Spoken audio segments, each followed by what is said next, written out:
Scientific coaching classes में। ठीक है बच्चों, आज हम पढ़ेंगे कक्षा 10 की प्रश्नावली 1.3।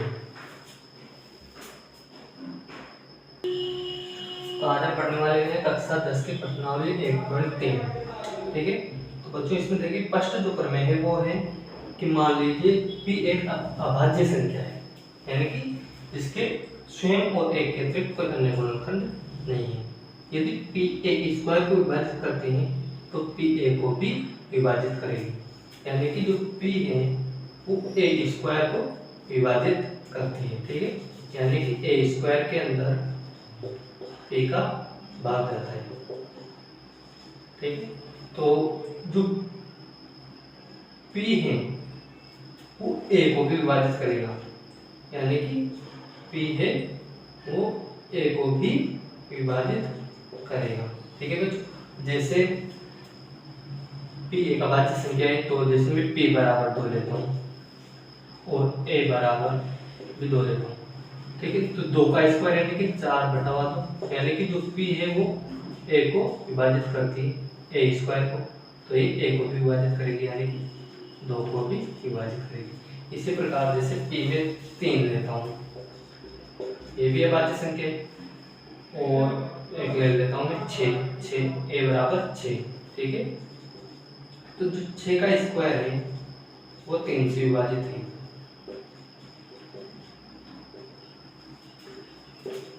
ठीक है, और जो 6 है वो भी 3 से विभाजित है। ठीक, तो इस प्रमेय का मतलब है कि जो अभाज्य संख्या है उसका स्क्वायर भी उससे विभाजित होगा और जो संख्या है वो भी इससे विभाजित होगी। ठीक है बच्चों, पॉज द वीडियो और नोट डाउन। नेक्स्ट टॉपिक है हमारा परिमेय संख्या। तो परिमेय संख्या किसे कहते हैं, देखिए p बटा q के रूप में, p बटा q के रूप में लिखे जाने वाली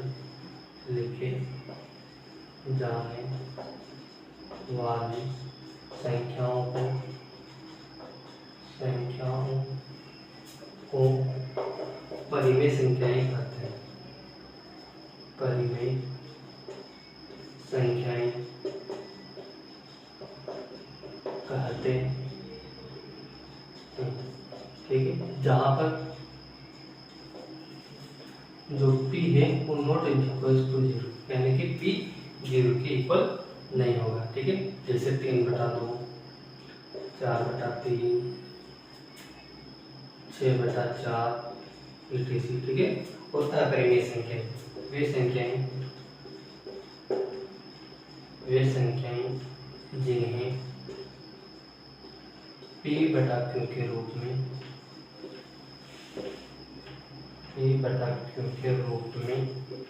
नहीं लिखा जा सके,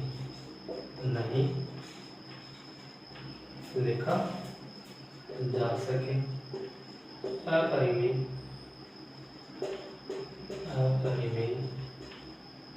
संख्याएं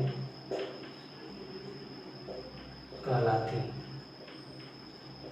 ठीक है बच्चों, यानी कि जैसे √3, √5 और पाई आदि। ठीक है, यानी कि वे संख्याएं जिन्हें p बटा q के रूप में लिख सकते हैं वो तो है परिमेय संख्याएं, और वे संख्याएं जिन्हें p बटा q के रूप में नहीं लिख सकते हैं वो है अपरिमेय संख्याएं। अब देखिए प्रमेय नंबर 1.4। प्रमेय 1.4 है कि √2 एक अपरिमेय संख्या है। √2 एक अपरिमेय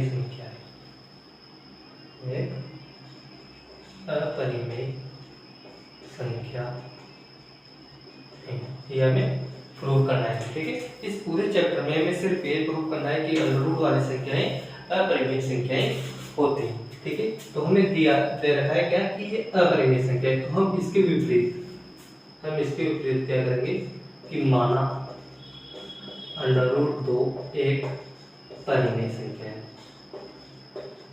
परिमेय संख्या है। यानी कि हम क्वेश्चन में तो अपरिमेय दे रखा है, लेकिन हमने इसको मान लिया है कि ये जो √2 है ये एक परिमेय संख्या है। अब अगर परिमेय संख्या है तो हम इसे क्या लिख सकते हैं P/Q के रूप में, यानी कि हम इसे लिख सकते हैं P/Q। ठीक है गाइस। अभी P की इधर किसमें भाग में, तो इधर आते हैं गुणा में, तो क्यों √2। अब दोनों पक्षों का वर्ग, दोनों पक्षों का वर्ग करने का, ठीक है। तो दोनों पक्षों का वर्ग करेंगे तो P² एंड Q², ठीक है। अब Q² टू इधर गुना में, तो इधर आते भाग में, P²/2। यहाँ पर जहाँ P² 2 से विभाजित है, अतः P भी 2 से विभाजित होगा, ठीक है। यानी कि जो P² है अगर वो 2 से विभाजित है तो जो P है वो भी 2 से विभाजित होगा। अतः देखिए ये P/2 = R, ठीक है। यानी कि P² में 2 का भाग देने पर हमारे Q² आ रहा है, तो P के अंदर 2 का भाग देने पर हमें R प्राप्त हो रहा है, ठीक है। अब दोनों का वर्ग करेंगे तो हमारे पास हो जाएगा P² /4 = R²। P² = 4R²। अब P² की जगह हम क्या लिख सकते हैं Q², समीकरण फर्स्ट से, समीकरण नंबर फर्स्ट से जो ये P² है इसके स्थान पर हम क्या रख रहे हैं Q², ठीक है। तो ये Q² = 4R²। अब R² = Q²/4, ये 2 से R को काटेंगे तो 4 को काटेंगे तो Q²/2, जहां पर जो Q² है वो है 2 से विभाजित, 2 से विभाजित है, अतः Q भी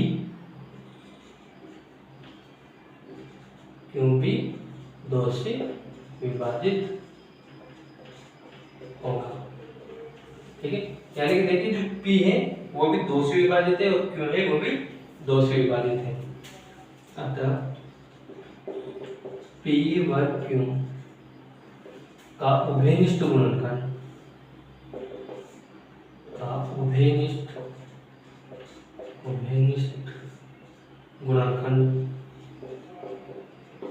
गुणनखंड 2 है, ठीक है। इनका उभयनिष्ठ गुणनखंड 2 है, अतः √2 एक परिमेय संख्या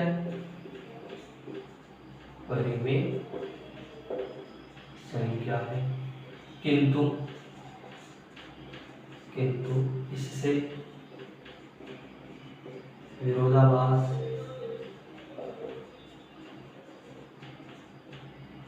की स्थिति प्रकट होती है,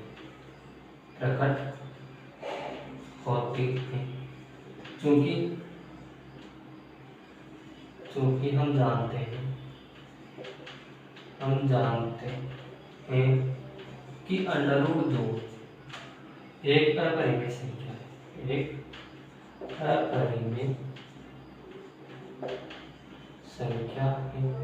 इससे हमारी परिकल्पना गलत सिद्ध हुई, इससे हमारी परिकल्पना गलत सिद्ध हुई, अतः √2 एक अपरिमेय संख्या है,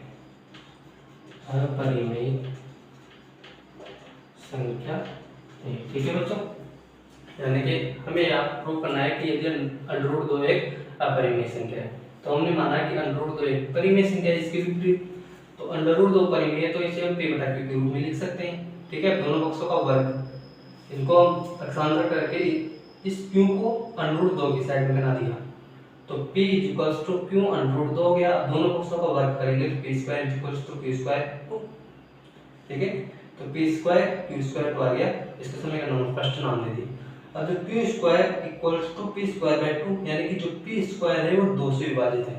परिमेय नंबर 1.3 के अनुसार अगर p² 2 से विभाजित है तो p भी 2 से विभाजित होगा, क्योंकि 2 है एक अभाज्य गुणनखंड संख्या है। ठीक है, तो अगर ये p² 2 से विभाजित है तो p भी 2 से विभाजित होगा, और 2 से विभाजित होने पर हमें r प्राप्त हो रहा है, जैसे यहाँ पे है।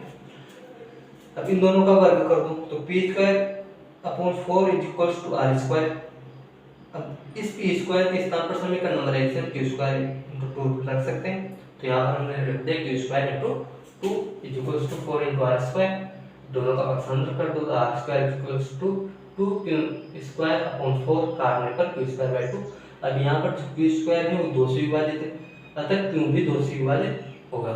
अतः p व q का उभयनिष्ठ गुणनखंड 2 है, अतः √2 एक परिमेय संख्या है। किंतु इससे विरोधाभास की स्थिति प्रकट होती है, क्योंकि हम जानते हैं कि जो √2 है वो एक अपरिमेय संख्या है। इससे हमारी परिकल्पना गलत सिद्ध हुई, अतः √2 एक अपरिमेय संख्या है।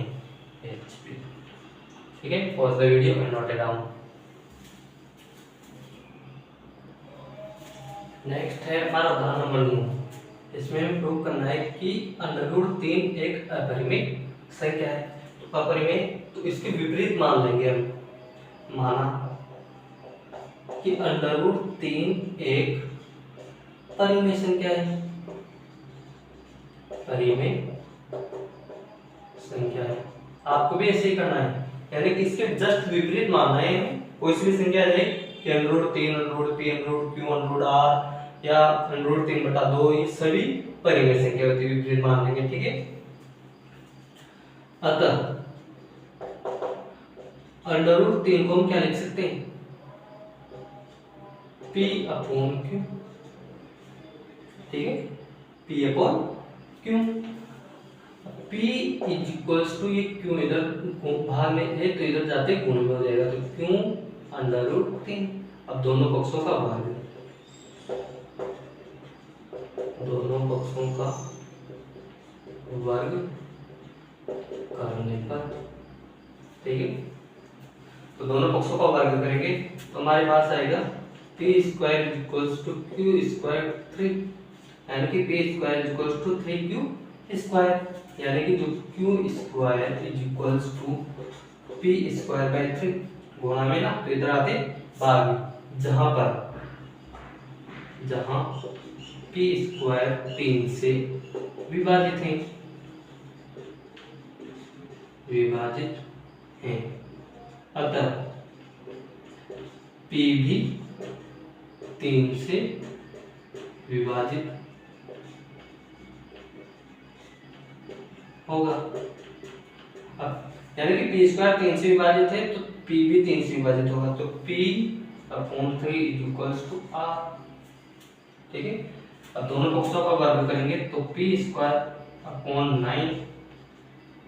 r², इधर भाग में तो इधर आते गुणा में, तो ये हो जाएगा हमारे पास p² इक्वल्स टू 9r²। अब देखिए p², इसको हमने समीकरण नंबर फर्स्ट नाम दिया है, p² के इक्वल हम रख सकते हैं 3q²। ठीक है, तो यहाँ पर हमने लिख दिया 3q² इक्वल्स टू 9r²। तो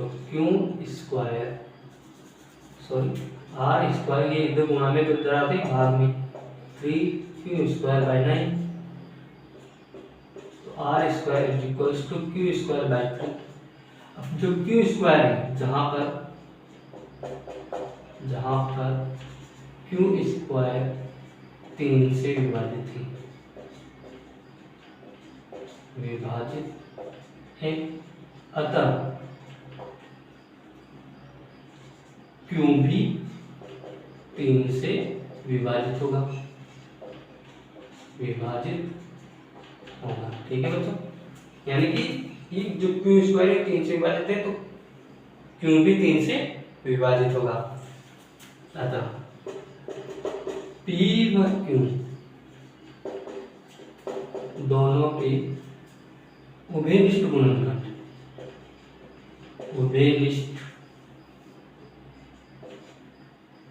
गुणनखंड 3 है, ठीक है। अतः अब इनके गुणनखंड उभयनिष्ठ 3 है, तो अतः जो √3 है, √3 एक परिमेय संख्या है, परिमेय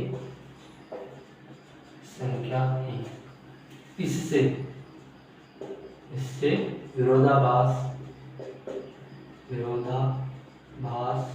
उत्पन्न होता है,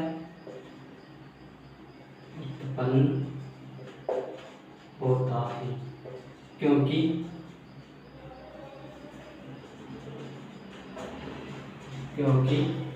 हम जानते हैं कि √3 एक अपरिमेय संख्या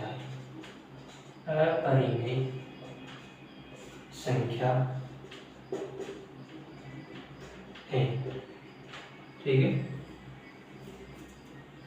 इससे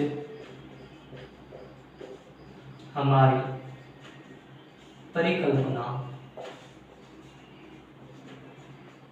गलत सिद्ध हुई। अतः √3 एक अपरिमेय संख्या है,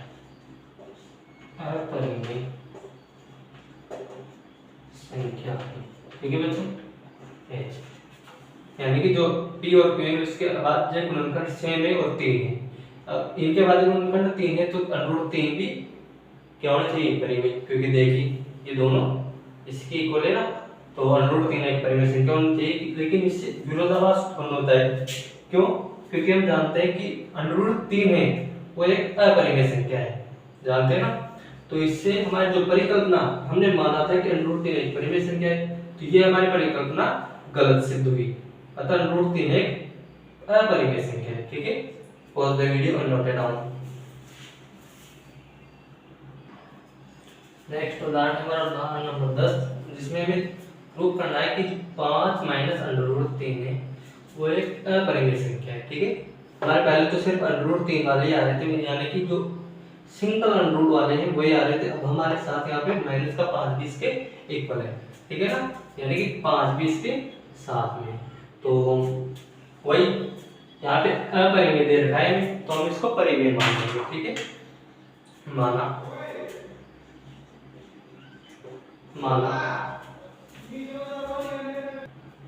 ठीक है। तो हम क्या करेंगे कि जो 5 माइनस √3 है इसको परिमेय मान लेंगे, ठीक है। यहाँ पे हमें दे रखा है कि ये अपरिमेय, लेकिन हम इसके विपरीत इसको हम परिमेय मान लेंगे, यानी कि 5 माइनस √3 एक परिमेय संख्या है,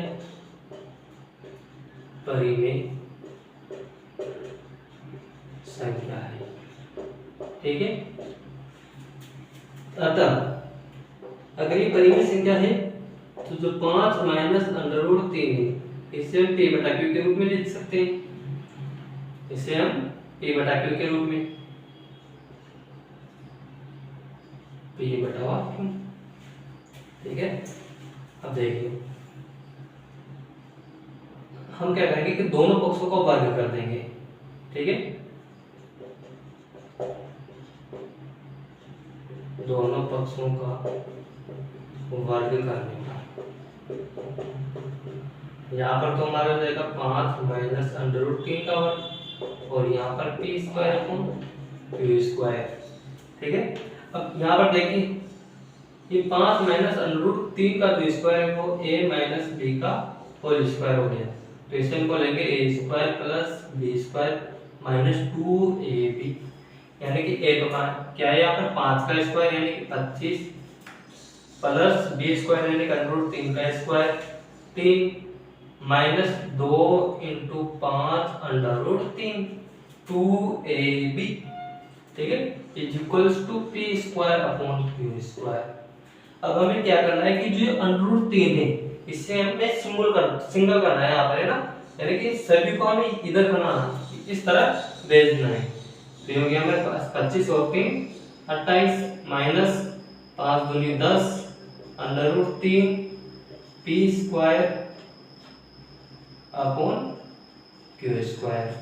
ठीक है। तो ये देखिए इधर प्लस में, तो इधर भेज देंगे तो ये किस में जाएगा, माइनस में। या फिर देखिए ये यहाँ पर गुणा में, तो इधर आते सॉरी भाग में, तो इधर आते गुणा में, तो q² 28 - q² 10 √3 = p², ठीक है। अब ये प्लस में, तो इधर भेजते हैं माइनस में, तो ये हो जाएगा p² - q² 28 - q² 10 √3, ठीक है। तो ये q² 10 माइनस का q² 10 इधर गुणा में, तो इधर आते भाग में, ठीक है। तो हमारे पास इधर तो बच जाएगा क्या, √3 बराबर इधर हो जाएगा हमारे पास p² - q² 28 अपॉन माइनस है तो माइनस का 10 q² माइनस का 10 q², यानी कि √3 बराबर हमारे पास हो जाएगा q² 28 - p²/10 q², ठीक है। यानी कि इस माइनस से हमने इसको गुणा कर दिया तो ये चेंज हो गया, ठीक है। अतः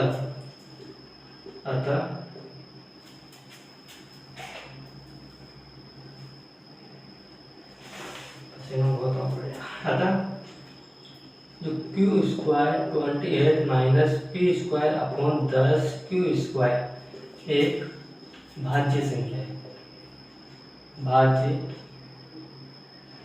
और एक परिमेय संख्या है, एक परिमेय संख्या है। अतः √3 भी एक परिमेय संख्या है। इससे विरोधाभास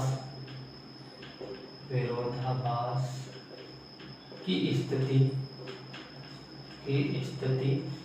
प्रकट होती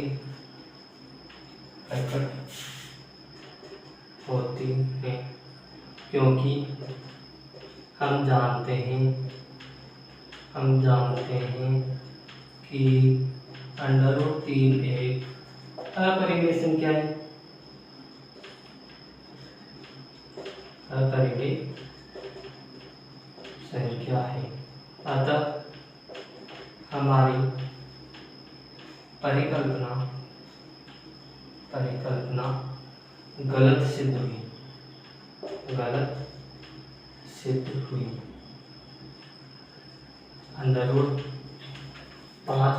√3 एक अपरिमेय संख्या है, ठीक है बच्चों। यानी कि हमें सिद्ध करना था कि 5 - √3 एक अपरिमेय संख्या है, तो हमने इसको विपरीत मान लिया कि 5 - √3 एक परिमेय संख्या है। अब परिमेय है तो इसे हम p/q के रूप में लिख सकते हैं, ठीक है। तो दोनों पक्षों का वर्ग करेंगे, तो यहाँ पर तो एक माइनस p का होल स्क्वायर जिसको हम खोल दिया, और p²/q²। अब जो q² इसको इधर भेज दिया, ठीक है, और इन सभी को इधर से इधर भेज दिया, तो हमारे पास √3 बराबर ये आ गया। अब ये पूरा देखिए p/q के फॉर्म में, तो एक परिमेय संख्या, अगर ये परिमेय संख्या है तो √3 भी एक परिमेय संख्या होनी चाहिए। इससे हमारे पास विरोधाभास की स्थिति उत्पन्न होती है, क्यों, क्योंकि हम जानते हैं कि जो √3 है वो एक अपरिमेय संख्या है।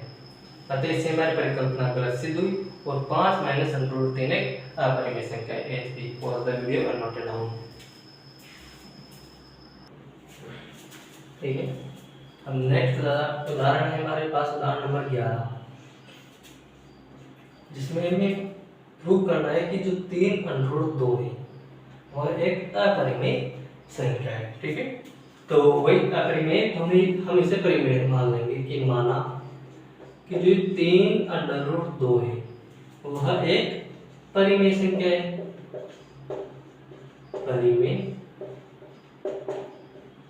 संख्या है। अब परिमेय संख्या है तो इसे हम क्या किस रूप में लिख सकते हैं? p/q के रूप में, p/q परिमेय संख्या है तो हम इसे p/q के रूप में लिख सकते हैं ना। तो देखिए ये p = q, या फिर ये जो √2 है इसे हम यहाँ पे सिंगल करना है तो ये √2 = p/3q, क्योंकि यहाँ पर इनटू में तो इधर वैसे ही भाग में हो जाएगा। अब क्या करेंगे, दोनों पक्षों का वर्ग, दोनों पक्षों का वर्ग, या फिर देखिए यहाँ पे सिंगल हो गया ना तो यहाँ पर दोनों पक्षों का वर्ग करने की हमें कोई आवश्यकता नहीं है और हम लिख सकते हैं कि अतः p/3q एक परिमेय संख्या है, परिमेय संख्या है। अतः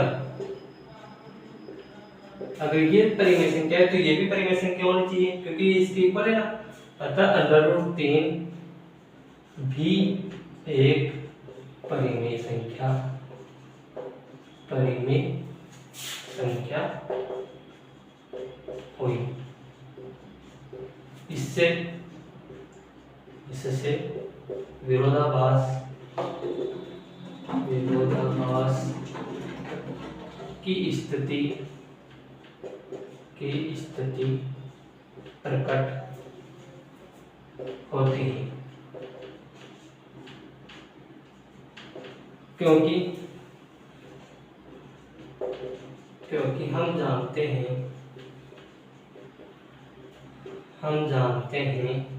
कि √3 एक अपरिमेय संख्या है, अपरिमेय संख्या है। इससे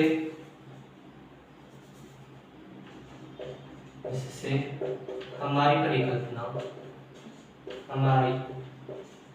परिकल्पना गलत सिद्ध हुई,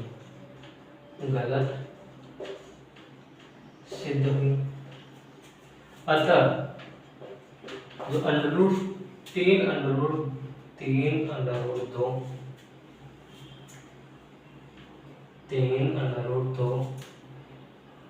एक अपरिमेय संख्या है, अपरिमेय संख्या है। ठीक है, तो देखिए बच्चों हमें क्या करना था कि हमें 3√2 है उसको एक अपरिमेय संख्या दर्शाना है। तो अपरिमेय को हमने मान लिया कि ये एक परिमेय संख्या है। ठीक है, तो परिमेय है तो हम इसे p/q के रूप में लिख सकते हैं। तो 3√2 एक परिमेय संख्या है, इसमें यहाँ पर √2 है ना। अब √2 ये जो कोष्ठक गुणा होता है तो इधर भाग में यानी कि p/3√q। अब ये जो पूरी संख्या है ये एक परिमेय संख्या है, क्यों? क्योंकि p/q के रूप में है, यानी कि p/3q एक परिमेय संख्या है। अतः √2 भी एक परिमेय संख्या हुई, यानी कि √2 भी एक परिमेय संख्या होनी चाहिए। क्यों? क्योंकि ये एक परिमेय संख्या है। इससे विरोधाभास की स्थिति उत्पन्न होती है। इससे विरोधाभास की स्थिति उत्पन्न होती है, क्यों? क्योंकि जो √2 है वो एक अपरिमेय संख्या है, ये बात हम जानते हैं। इससे हमारी परिकल्पना गलत सिद्ध हुई। अतः 3√2 एक अपरिमेय संख्या है। HP for the video and noted down. Thank you, धन्यवाद। कृपया लाइक, शेयर और सब्सक्राइब करें और चैनल को आगे से आगे बढ़ाएं ताकि सभी को ये सुविधा मिल सके। धन्यवाद।